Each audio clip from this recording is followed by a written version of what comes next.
The fuck? Why was my go-to pose like, hey kids, school teacher? Anyway, hi. So my favorite type of content is content where someone's just like aimlessly talking and I watch it.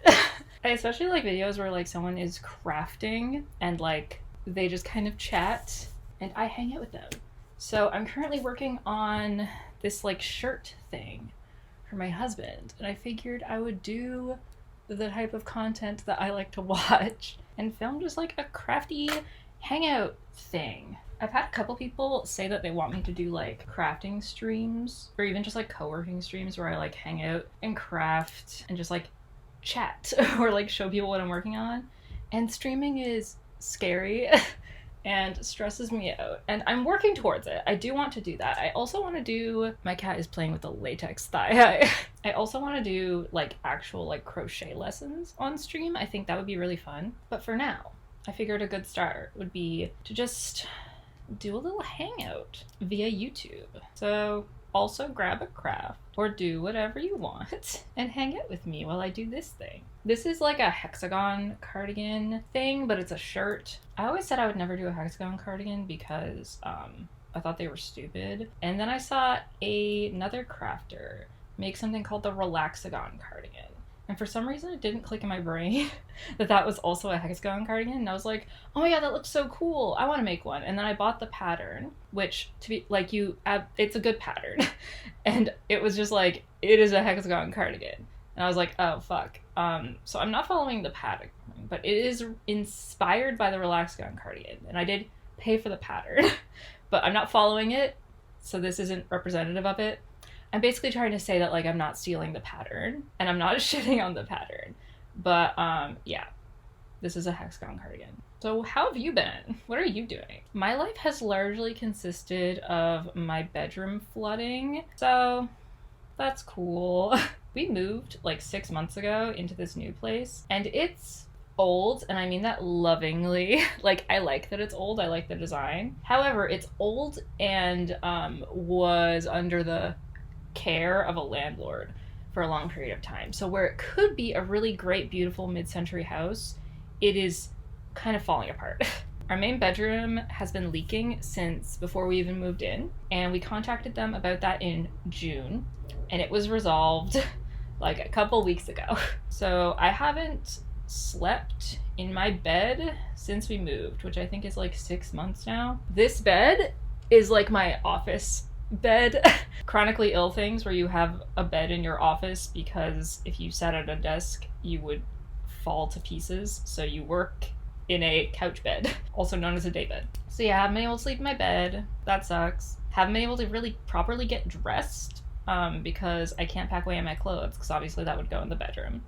That sucks. All my clothes in garbage bags. Just now starting to pack it away. That's the main thing happening. There's also a bunch of other things wrong with this house. Honestly, it's kind of a dump, but it was a cheap dump. And it has a pool. Florida stuff, you can get a cheap house with a pool. But not so helpful when like a quarter of the square footage of the home is unusable due to swamp.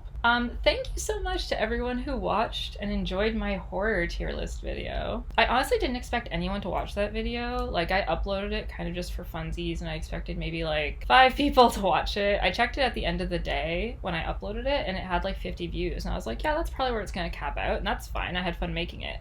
And then I checked it like the next day to like reply to comments that I saw, and it had like 1,000 views. So welcome anyone who's a horror enjoyer. I plan on making more horror content because honestly the only movies I watch as of late are horror movies. I think I've watched about 150 now that I remember. I'm probably missing some. Actually, tonight is Friday. Well, today is Friday. And it's movie night. Every Friday my husband and I watch a movie. And I think tonight is his pick. Basically, we go back and forth where it's like I pick, he picks, and every night I pick is obviously a horror movie, and every night he picks can be a horror movie if he hasn't thought of something else to watch. Or it can be whatever movie he wants to watch if he needs a break from horror, which is a thing we started after last Halloween when we were watching like so many horror movies, and I'm like, I wish we could just watch a horror movie every night forever, and he's like, how about every Friday? Last week, we watched Tusk, which I heard really mixed things on. I loved it. It was so funny. It was the perfect mix of like disgusting body horror and being just hilarious. If anyone has any movies similar to Tusk and like Barbarian, I really love that type of movie. I think they're really fun. It was between Tusk and The Killing of the Sacred Deer, so if my husband can't think of anything to watch tonight, we're probably gonna watch that. I haven't seen any films from Yorgos Lanthimos. I think that's how you pronounce his name. But that one seems interesting. If you can't tell, I'm picking a giant fucking knot. I have an idea for a horror-related video where basically I haven't seen a lot of the classics, and I basically want to do like a series kind of like of classic catch-up, where I like watch the entirety of a series that I'm behind on in a day and kind of just like vlog through my reactions and such. I think that'd be fun. For example, I haven't seen any Friday the 13th movies. I haven't seen any of the Halloween movies. I've only seen the first Scream movie. My first...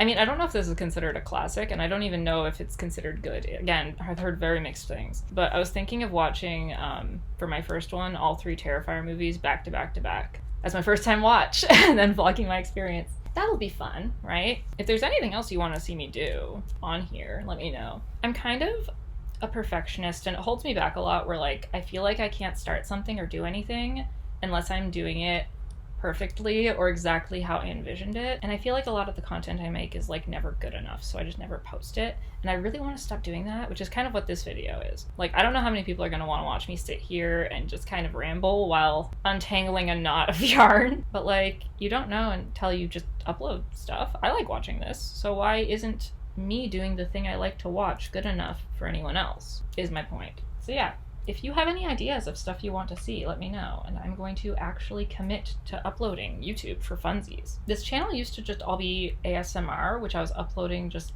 kind of, again, for funsies, but I feel like that would do better if I just did like a second channel, because it feels very restricting if I just have like one type of video on my channel, which is why I privatized them all, and then just start uploading crochet and horror content, I guess. Speaking of crochet content, I am going to upload an updated, like, what I've crocheted so far. It's probably gonna be next month, and I'm gonna just show everything I've made so far this year. I also learned to knit recently, which I always thought I would never do. I always have been very adamant that I fucking hate knitting, because I learned to knit when I was a kid, technically, and I found it really frustrating, and namely, I really hated the sound of, like, the needles, like the metal needles scraping against each other. But I am trying to get the fuck over it, because knit intarsia just looks so much better. Like, I guess not better, just I prefer the way that knit intarsia looks compared to crochet intarsia. So I'm specifically learning to knit so that I can do intarsia patterns. I actually knit my first wearable thing, which I don't know where it is right now, so I'll insert a photo, which I think turned out pretty good for my first time. I have 1/2 of the hexagon cardigan done, which is this. Honestly, I'm kind of, does this yarn, like the white with the yellow speckles, give like dish rag covered in turmeric? I'm kind of worried about that. But it's really like a nice weight, and it's very soft, and I think it'll be very comfortable. Other stuff that's happening to me. There's a lizard in my bedroom. Can't catch him. I named him, and I forget his name, which honestly is probably for the best, because if I remembered his name, then when I inevitably have to let him outside, or unfortunately probably find him dead, because he's kind of pushing it on how long a lizard can exist in a bedroom without food or water. So I'm trying to catch him and put him outside so he doesn't die in there, but once I find him dead and I've already named him, it's gonna be a sad day for me. I literally was like, we should name him, to my husband, and he was like, we shouldn't do that. And I was like, I already named him. But now I forgot. I discovered a type of heatless curl that isn't a sensory nightmare. So that's nice. My cats keep jumping on my counter.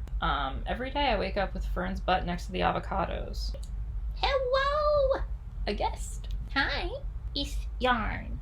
Oh wait, oh fuck, I think I've been doing the wrong color. 1, 2, 3, 4, 5. Damn it! I have to frog literally everything I just did. Hold still. 1, 2. Another thing that happened is that one of my friends messaged me and was like, hey, do you want to be in a fashion show at Goblin Mart? Which is like a local maker, art, craft selling thing. It's like a market where people sell like B grade or like discounted art stuff that they normally wouldn't sell at their like main markets. And there's like a whole like barter system where you can like bring stuff to trade, and there's a trading tent. You can go up to like vendors and be like, hi, do you want this thing? And like trade with them. It's really cool. I'm way too anxious to try and trade anything, so I just end up giving them money. And more often than not, I will give them more money than they actually ask for because I feel bad. Because I really don't want to underpay an artist. Anyway, point is, my friend offered, or I guess invited me to be in a fashion show at Goblin Mart. And I said no because I was talking to my husband about it because I was very conflicted about it, where I was like, I think it would stress me out a lot, but also I feel like I will feel like I'm missing out if I say no. And I can't tell if I'm like doing this thing I do where I self-sabotage and like reject opportunities because I think I don't deserve them, or getting any type of attention stresses me out. And I was worried I was doing that with this. And then he was like, you get anxious when too many people compliment your outfit. And by too many people, I mean like 4 people compliment your outfit when you're just like out walking around. So the idea of being in a fashion show seems very stressful to you. And I was like, so true. So I said no, but now I'm also worried. I'm like, am I self-sabotaging? Because if I'm too nervous to stream to like, honestly, probably like 10 people, then obviously it makes sense that I would be anxious walking in front of like a couple hundred, especially since like I, in my physical body, am so incredibly awkward. I feel like I look like claymation whenever I try to have any type of grace or like appear charismatic or elegant. So I feel like this is not really a me thing. Or am I self-sabotaging and rejecting opportunities because I think I'm not good enough? So I've been dealing with that. Honestly, I really need to meet with my therapist and be like, hi, am I self-sabotaging? Or do I just have fear of missing out for a thing I don't actually want to do? I've been making really good progress in overcoming my agoraphobia. Like, I'm leaving the house, which is nice. But like in terms of like interacting with people, it's still not my favorite. Not in terms of like where I reject the idea of making connections with others, because I like talking to people. Honestly, one of my favorite parts of like going to markets is that like I can walk up to a table and make short conversation with someone, and then they don't like want to follow me around and talk to me. Like I can just go up, have a quick conversation, and then walk away when I feel like I'm done with the conversation. I don't know if that's like a weird or insensitive or selfish way to interact with people, but as an autistic person who really struggles with social interaction, I find it's a very accessible way for me to interact with other people. But in terms of just like going places by myself, not very good at that still. It's weird. I honestly feel more comfortable in like very large groups of people because I feel like there's less of a chance that anyone will notice me. Because when I'm in like a store and there's like 10 other people, I'm like, okay, there's a 1 in 10 chance that if someone is going to talk to someone, I might be that person. I also like tend to dress, today I'm dressed pretty normal, but I tend to dress kind of elaborate, which invites people to talk to you. And as someone who doesn't like that, it's like, you could just stop. And I'm just like, but cute little outfit. I need to wear a cute little outfit. I don't know. Point is, I'm doing better with that. I'm going out more. I'm getting anxious about being in places a lot less, which I'm very proud of. But there's still definitely some things that I don't know if they're things that like I don't want to do because they make me anxious, or things I'll just never want to do because even if they didn't make me anxious, if I'd even want to do them. I don't know if that makes any sense. I woke up this morning and I was like, pretty much every morning I wake up, this little bean, Leica, is laying right here next to my head, and we snuggle, and it's very nice. This morning I was very lucky, and I have 2 cats. This is Leica, and I also have Fern. Here's a photo of Fern. Leica was right here, and then Fern was right here, and we were snuggling together, and it was very special because that's the first time I've ever had that happen. Both cats like snuggling me, but they don't like snuggling me together. Usually it's Leica that like isn't really down because she's still a bit wary of Fern. We've only had Fern for about almost a year in January, and Leica's still getting used to her because Leica's been my only cat for like years, and I've had her for 13 years, so she's very used to me, not so used to Fern, but she's getting more used to her. They're getting along really well. Leica's hissing at her a lot less, and also like Leica is very kind of a brat, where if she thinks she's losing in terms of playing, like her and Fern are chasing each other, if Leica thinks she's losing, she'll just hiss at Fern. So Fern will start just like get hissed at and then keep playing with her, which is honestly what Leica needs. She needs to learn that hissing is a good way to set boundaries, but you can't just do it every time you're not getting what you want. The only other time I heard Leica hiss before we got Fern was when she was having a nightmare. She was having a really big dream and she was like growling in her sleep. And I shook her and she woke up with a hiss. And then like she immediately was like, oh, it's mom. And then started purring. She's a very sweet baby. Oh, I got lipstick on her head. I'm sorry, sweetie. The only thing Fern wants in the entire world is for Leica to love her. Leica is Fern's favorite thing just ever. She's obsessed with her. Anytime Leica is purring around Fern, Fern will start purring and then just come up to her and like knead next to her because she's like, oh yeah, I love when Leica's happy. And the only thing Leica wants in the entire world is to clean Fern. Leica's main form of playing is just cleaning her toys, and she wants to clean Fern so badly. Not sure if it's like an affectionate thing, because Leica also just licks us a lot. Like Leica is just, she's a very licky cat. Aren't ya? But also, I don't know if it's like a dominance asserting thing. Either way, she wants to clean Fern so badly, and Fern wants to cuddle her so badly. But Fern thinks that Leica's gonna kill her if she cleans her. She's like, oh, this is how I get eaten. And Fern also is like really playful. So when Fern wants to cuddle with Leica, Leica's like, oh, you're gonna fuck this up for me. They'll learn how to read each other eventually. They're already making great progress. Yeah. We moved from like kind of a suburby area to more central in Orlando, and I really missed all of the bunnies that were in the suburb area, but this is kind of a positive and a negative, because the negative is a lot of people around here let their cats outside, which isn't something I really fuck with, but also it means I get to see a lot of cats. Our backyard is like a cat highway. There's so many cats that just go through there. We have like an automatic light that turns on, and anytime we're on the couch, we see the light turn on, we get up because we're like, oh my god, it's a cat. We also have a possum and a baby possum, probably related. And we also have a raccoon who comes and washes his hands in our pool. I'm from Newfoundland, and we don't really have possums, and I don't think we really have raccoons either. We have moose and foxes. So I'm really excited that there's possums and raccoons, because those are some of my favorite animals. I really want to set up like a critter cam so I can capture everything they do, and also like to keep track of what cats are coming in and out of our backyard, because I'm pretty sure one of the ones that we recently saw for the first time was pregnant or just extremely fat. So I want to set up a critter cam so we can keep track of the cats that come and go in the backyard, and also like if there happen to be any kittens, we know we can trap them and get them homes so they don't have to grow up outside. Grow up outside. Not grow out upside. I'm also really looking forward to like actually properly decorating the house now that it's not going to be just like an absolute fucking state. Having our bedroom fucked up, man, that like been really weighing on my mental health, unfortunately. I really need my space to be like cute and calm, and it really sucks to like pay money for a house that you can't use a large chunk of, and then like by not being able to use the bedroom, all of the stuff that's supposed to go in the bedroom ended up in other rooms, which makes other rooms unusable. It's a big headache. I also am really grateful to finally live with my husband, because when I lived alone in Newfoundland, I basically like had my bedroom, which was very clean and very organized and very empty.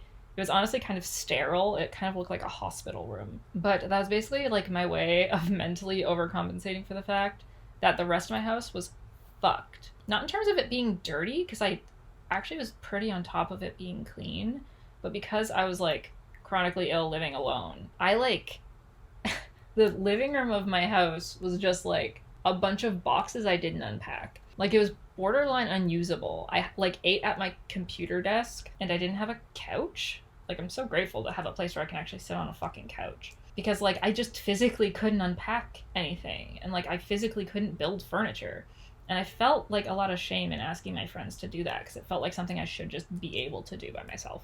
So I kind of just lived in a really uncomfortable living situation for a couple of years. So now that I have like a generally nice space with a lot of room to like do my thing, have my spaces to do all my silly little hobbies, be comfortable, I'm really excited to decorate it. So yeah, maybe I'll just do a couple of videos like this where I just like craft. I didn't even finish an entire round on this because I had to frog it. Also, like, I don't know who watching this has ever done a granny square, but like it just takes longer and longer the more rounds you do. So I barely got anything done, but I feel like I'm yapping. Yeah, I might just stop here because I feel like I've covered it all. It's mostly just me complaining, but I like watching videos of people complain. My favorite content on YouTube is honestly like pretty simple this is a lie. My favorite content on YouTube is Try Guys Without a Recipe. But my second favorite content on YouTube is people just yapping. Not even like videos where people like really intensely edit it, like things that like look like really like fancy with like lo-fi in the background or anything like that. It doesn't even have to be like a particularly it doesn't even have to be a particularly aesthetically pleasing video. It can kind of just be like someone hanging out and doing something and just filming and talking about it, like fucking time lapses of people cleaning their house, doing the dishes, talking about how they went to the thrift store that day, picking up their partners from work, just simple stuff. I like watching that type of content. So maybe this is that type of content. If you enjoyed just hanging out with me for a little bit, let me know. And maybe I'll do more videos like this. I'm also definitely gonna do more horror content, more crochet content, kind of whatever. Oh, Like is leaving. She knows the video's over. And I hope you enjoyed hanging out with me.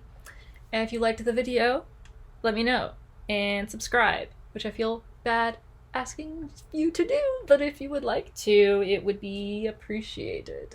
So yeah, wish me luck on this, and have a good day. Bye.